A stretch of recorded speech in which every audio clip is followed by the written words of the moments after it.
Waasi wa Houthi kutoka Yemen wanaoungwa mkono na Iran wamekuwa wakifanya mashambulizi dhidi ya Israel tangu kuzuka kwa vita kati ya Israel na Hamas mnamo Oktoba 2023.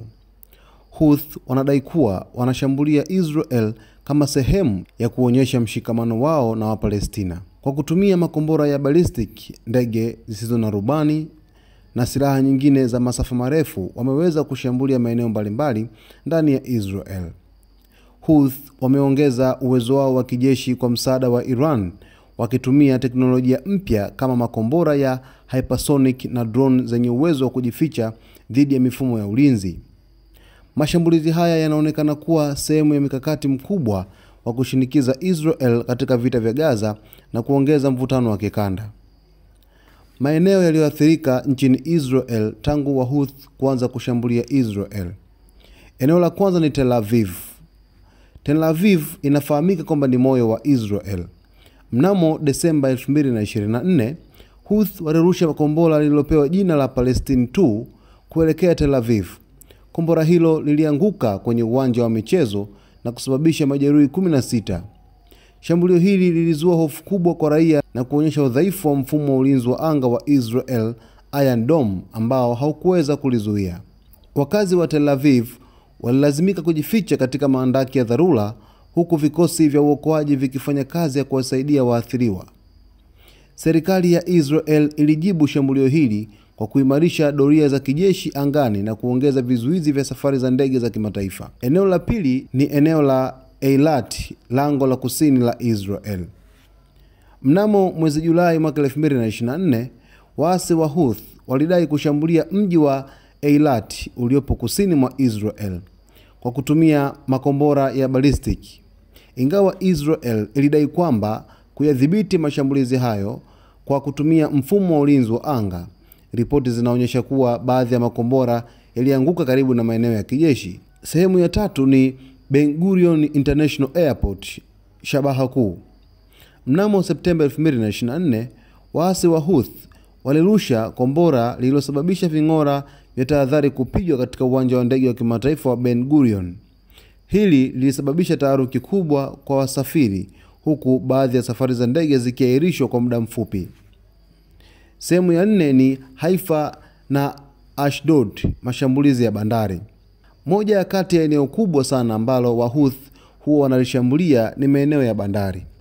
Sasa kwa mujibu wa vyanzo vya kijeshi, mnamo Machi 2025, waasi wa Houthi walijaribu kushambulia bandari za Haifa na mji wa Ashdod kwa kutumia ndege zisizo na rubani zenye vilipuzi. Mfumo wa ulinzi wa Israel uliweza kuzigundua drones hizo kabla ya kufika kwenye malengo yao, lakini shambulizi hili linaonyesha kuwa Houthi wanaendelea kupanua wigo wa mashambulizi yao.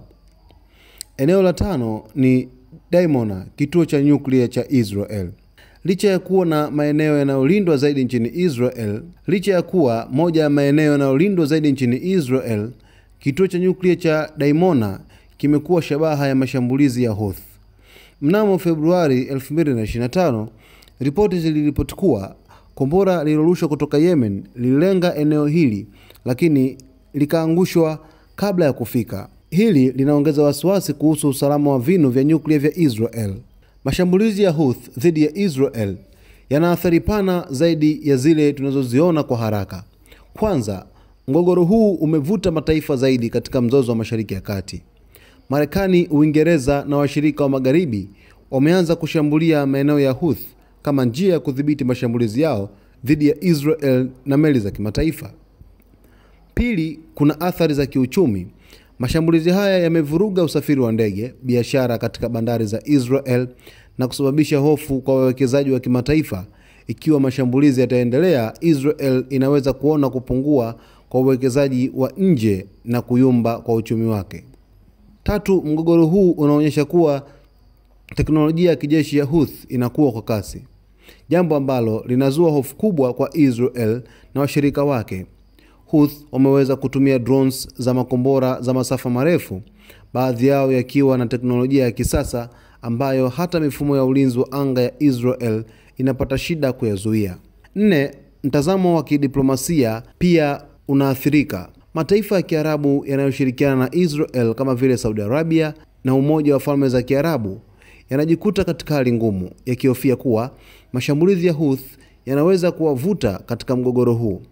Swali kuu linabaki, je, nchi hizi zitadumisha uhusiano wao na Israel au zitalazimika kuchukua msimamo wa upande mmoja? Mwisho, swali kubwa ikiwa mgogoro huu unaweza kusababisha vita vikubwa zaidi vya kikanda. Ikiwa Israel itaamua kulipiza kisasi kwa nguvu zaidi dhidi ya Houthi, kuna uwezekano wa kuzua mgogoro kati ya Israel na Iran moja kwa moja, jambo ambalo linaweza kuathiri amani ya dunia nzima. Mashambulizi ya Houthi dhidi ya Israel ni zaidi ya vita vya kawaida. Ni mgogoro wa kijeshi, kiuchumi na wa kidiplomasia unaoweza kubadilisha mustakabali wa Mashariki ya Kati. Swali linalobaki, je, dunia iko tayari kushuhudia mgogoro mkubwa zaidi? Endelea kufuatilia Zone Media kwa uchambuzi wa kina wa habari za moja kwa moja. Mtazamaji wa Zone Media, hii ni taarifa ambayo inahusu kabisa Wahouthi pale nchini Yemen na maeneo ambayo wameyashambulia maeneo ya Israel. Na taarifa hii inalenga moja kwa moja jinsi gani ambavyo Wahouthi wamefanya mashambulizi katika maeneo ya nchini Israel. Sasa vyombo mbalimbali vya habari vya nchini Israel vimekuwa vikificha ripoti za mashambulizi ya Houthi ya nchini Yemen, ambapo kama kukitokea labda maafa makubwa, lakini taarifa ambazo zimekuwa zikitoka zimekuwa hazielezei moja kwa moja ni maafa gani makubwa ambayo yameweza kuikumba Israel kufuatia mashambulizi haya. Lakini Wahouthi kufuatia Irani kuweza kuwasaidia, wameendelea kufanya mashambulizi makali katika bandari za Israel, lakini vile vile katika nchi ya Israel, ambapo katika mashambulizi hayo ambayo Wahouthi wameendelea kuyafanya, mtu ambaye anatia nguvu kubwa ni Iran. Na tunakumbuka juzi tu Marekani iliweza kumpa onyo Irani kwa ajili ya kuendelea kuwasaidia Wahouthi, lakini alimstopisha Israel kuacha kuwashambulia Wahouthi, bali wamwachie yeye mwenyewe Marekani kwamba atamaliza shughuli hiyo mapema sana na haraka iwezekanavyo. Sasa ukitazama vizuri sakata hili utagundua kabisa kwamba kuna msuguano mkali katika Mashariki ya Kati. Wahouthi wanamshinikiza Israel kuruhusu misaada Gaza na kuacha kufanya mashambulizi. Ikiwa tu wataacha kufanya mashambulizi, basi na wao wataweza kuacha kufanya mashambulizi, kwa sababu wao wanaowasapoti ni Palestina kwa kiasi kikubwa zaidi, ambacho wanazidi kupewa sapoti, kuonewa huruma na Wahouthi, huku vile vile wakisema kwamba wanawasaidia Hamas kwa kile ambacho kinaonekana kwamba wameacha wapweke kufuatia mashambulizi kadhaa ambayo wamekuwa wakikumbana nayo kutoka katika jeshi la Israel. Sasa mtazamaji, kwa taarifa zijazo basi ni kusihi usiache kusubscribe channel yetu, kulike video zetu, kucomment pamoja na